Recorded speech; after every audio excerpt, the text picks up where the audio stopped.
12 August 2026 रोजी आहे आषाढ अमावस्या.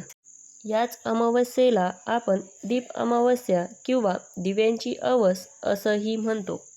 मात्र काही समाजकंटकांनी तिला गटारी अशी ओळख देऊन आपल्या संस्कृतीला बट्टा लावण्याचा प्रयत्न केला आहे. तर नक्की या आषाढ अमावस्येचं, दीप अमावस्येचं काय महत्त्व आहे? या दिवशी काय करायला हवं? कुठल्या गोष्टी केल्यानं घरातल्या मुलांना दीर्घ आयुष्याची प्राप्ती होते? त्याचबरोबर घरात सुख-समृद्धी येण्यासाठी या दीप अमावस्येच्या दिवशी कुठल्या गोष्टी आवर्जून केल्या जातात? दीपपूजनाचा विधी काय असतो? याबद्दलची सर्व माहिती आपण या व्हिडिओमध्ये बघणार आहोत. मंडळी, श्रावण महिन्यात विविध सण उत्सवांची रेलचेल असते. भरपूर सण श्रावण महिन्यापासून सुरू होतात आणि श्रावण महिनाभरच सण उत्सव असल्यामुळे मांसाहार केला जात नाही. सणांचं पावित्र्य राहावं यासाठी धर्मशास्त्राने मानवी मनावर घातलेलं हे बंधन आहे.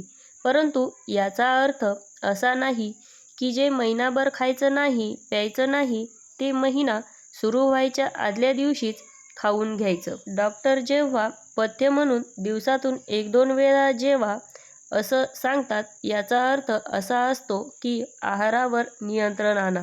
मात्र आपण आपल्या सोयीने दोन्ही वेळाचं जेवण एकाच वेळी ताटात वाढून घेणार असू तर या पथ्याचा काय उपयोग?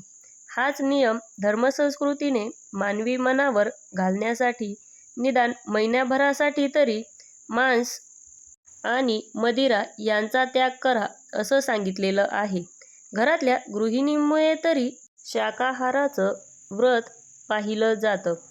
तसेच मद्यपान करणाऱ्यांनी सुद्धा या महिन्यात मद्यपान सोडायचे आहे असं सांगितलं जातं. या अमावस्येला गटारी असे नाव देऊन आपली संस्कृती आपल्याच हाताने वाभाडे काढण्यासारखं आहे. आपली संस्कृती आपल्याला उत्कर्षाचे धडे देते.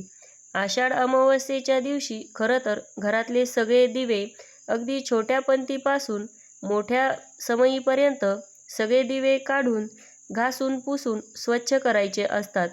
हे दिवे वर्षभर आपल्याला प्रकाश देतात.